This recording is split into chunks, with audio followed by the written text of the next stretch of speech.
పితా పుత్ర పవిత్రాత్మకు మహిమ కలుగునుగాక. మత్తయి సువార్త 11వ అధ్యాయము 24వ వచనము నుంచి 33వ వచనం వరకు. శిష్యుడు గురువు కంటే అధికుడు కాడు, సేవకుడు యజమాని కంటేనూ అధికుడు కాడు. గురువు వలె శిష్యుడు, యజమాని వలె సేవకుడు జీవించినను చాలు. ఇంటి యజమానుడు బెల్బాలు అని పిలువబడిన ఎడల అతని ఇంటివారు ఇంక ఎంత హీనముగా పిలువబడుదురో కదా. కాబట్టి మనుషులకు భయపడకుడు.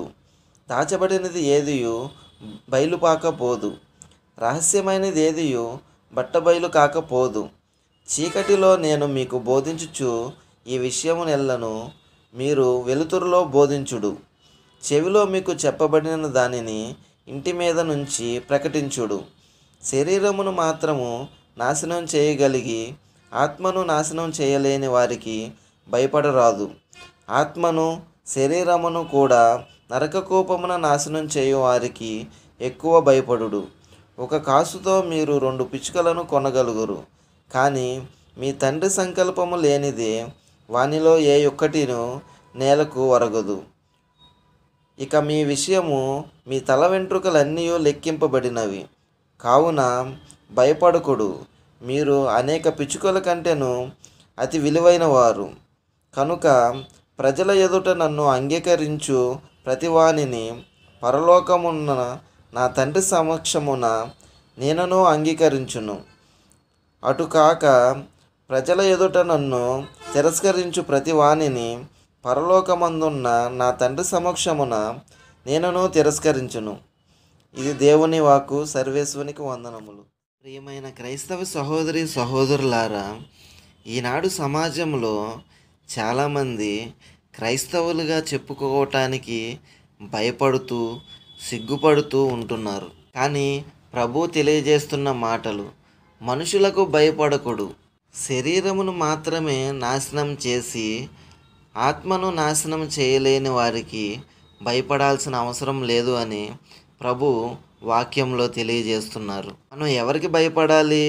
శరీరమును ఆత్మను నరకకూపమున నాశనం చేయగలిగిన వారికి మాత్రమే ఎక్కువ భయపడమని చెబుతున్నారు ప్రభు. ప్రతి ఒక్క క్రైస్తవ సహోదరి సహోదరులు నేను క్రైస్తవుడినని చెప్పుకోవటానికి గర్వంగా ఎవరైతే జీవించగలుగుతారో వారిని తన తండ్రి ఎదుట ప్రభువు ఒప్పుకుంటారు. పరలోకమున తండ్రి అయిన యెహోవా ఎదుట అవును ఇతను నా బిడ్డే అని ప్రభు అంగీకరిస్తారు. కనుక క్రైస్తవ సహోదరి సహోదరులారా, దేవుని పట్ల మీరు విధేయత కలిగి జీవించాలి. ప్రభువు మన పట్ల అధికమైన ప్రేమ కలిగి జీవిస్తున్నారు. ప్రభువుకి మనము పిచ్చుకల కంటే అతి విలువైన వారిగా ప్రభువు మనల్ని స్వీకరిస్తున్నారు. ఇంకా ప్రియ సహోదరి సహోదరులారా, మనందరము దేవుని పట్ల విశ్వాసము, విధేయత, నమ్మకం కలిగి జీవిద్దాం. పరిశుద్ధుడు పరిశుద్ధుడు ప్రేమ కలిగిన తండ్రి, దయగలిగిన దేవా, సర్వోన్నతుడా, సర్వాధికారి, మీకే స్తుతి, మహిమ, ఆరాధన, ఘనత, ప్రభావం తెలియజేస్తున్నాం తండ్రి. ఈనాడు వాక్య పరిచర్యతో మమ్మల్ని ముందుకు నడిపించినందుకు వేలాది వందనాలు తండ్రి. ప్రభువా, ఎంతగానో మమ్మల్ని కాచి కాపాడుతున్నందుకు వేలాది వందనాలు తండ్రి. తండ్రి, మేము పిచ్చుకల కంటే ఎన్ని రెట్లో ఎక్కువ అని ప్రేమించుతున్నందుకు మాకు వేలాది వందనాలు తండ్రి. తండ్రి, మా తల వెంట్రుకలన్నీ మీరు లెక్కగట్టినారు తండ్రి, మీకు వేలాది వందనాలు నా తండ్రి. తండ్రి, పరలోకమందున్న తండ్రి పట్ల మమ్మల్ని అంగీకరించినందుకు వేలాది వందనాలు తండ్రి. ప్రభువా, మీకు మీ బిడ్డల వలె జీవించే భాగ్యాన్ని మాకు దయచేయమని ప్రార్థిస్తున్నాం తండ్రి. నీతివంతంగా నిజాయితీవంతంగా జీవించే భాగ్యాన్ని మాకు దయచేయమని ప్రార్థిస్తున్నాం నా తండ్రి. ఈ యొక్క రెక్కల చాటున మమ్మల్ని భద్రపరుచుకోమని ప్రార్థిస్తున్నాం నా తండ్రి. ప్రభు, ఎవరైతే మా కొరకు ప్రార్థించమని మమ్మల్ని అడిగినారో వారందరినీ మీ ఈ సమయంలో గుర్తు చేసుకుంటున్నాం తండ్రి. వారి యొక్క అవసరాలను తీర్చమని ప్రార్థిస్తున్నాం తండ్రి. ఎవరైతే ఈ వీడియో చూస్తున్నారో వారందరికీ మంచి ఆయుర ఆరోగ్యాలు దయచేయమని ప్రార్థిస్తున్నాం తండ్రి. ఎవరైతే వారి యొక్క అవసరాలను తెలియజేస్తున్నారో వారి యొక్క అవసరాలను తీర్చమని ప్రార్థిస్తున్నాం నా తండ్రి.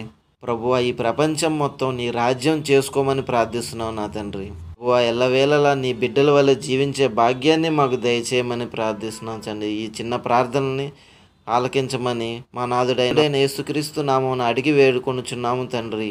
ఆమెన్.